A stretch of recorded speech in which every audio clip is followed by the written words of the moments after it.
Pope Francis. This morning, the Vatican announcing the 84-year-old had a fever episode last night, 3 days after that planned surgery. In questi giorni di ricovero in ospedale ho sperimentato ancora una volta quanto sia importante un buon servizio sanitario accessibile a tutti, come c'è in Italia e in altri paesi.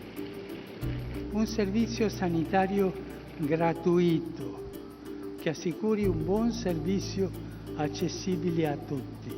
Universal healthcare just got a resounding endorsement from a figure who is, well, universal. Pope Francis appeared in public on Sunday for the first time since undergoing surgery for colon diverticulitis last week, as he held his weekly Angelus prayer from a hospital window. I'm Caroline Johnson, thanks for being here. In a mostly improvised section of his speech to an audience of hundreds, Francis used his literal platform to insist that good healthcare should be accessible to all and it should be free. In these days I've been in hospital, I saw once more how important it is to have a good healthcare system that is accessible to all, as it exists in Italy and in other countries. A health service that is free and guarantees good service accessible to all. This precious good should not be lost. It must be maintained and everyone should be committed to this, because everyone needs it.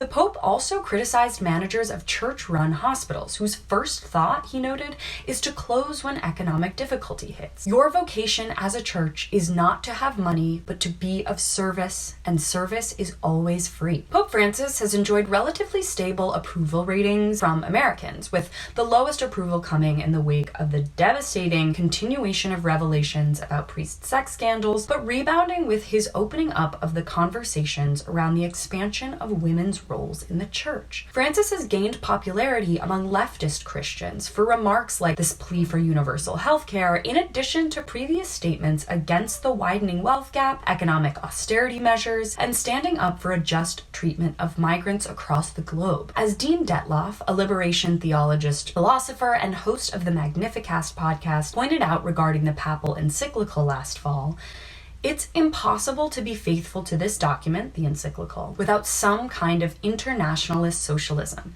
It's a turning point in Catholic social teaching. An encyclical is basically a circular letter to be spread throughout a community and one of the highest forms of communication by the Pope, and usually deals with some aspect of Catholic teaching as it relates to contemporary life. All of this, however, does not mean that there aren't some huge grievances the Church and the Pope still haven't addressed. Recent revelations in Canada exposed the Church's role in operating schools that abused and forcibly assimilated generations of Indigenous children. Indigenous leaders and others are rightfully demanding answers and accountability from the Church, and Francis has promised to meet with those leaders at some point this year. As a Catholic, I am deeply disappointed by the position that the Catholic Church has taken now and over the past many years. The Catholic Church has refused to apologize for its role in the treatment of Indigenous children at these schools, one of many shameful stains on the Church's legacy. Here's to wishing Pope Francis a speedy recovery so that those crucial conversations can take place, and hopefully a real apology will follow. Thanks so much for watching. You can follow me at Caro Johnson 917 on all platforms.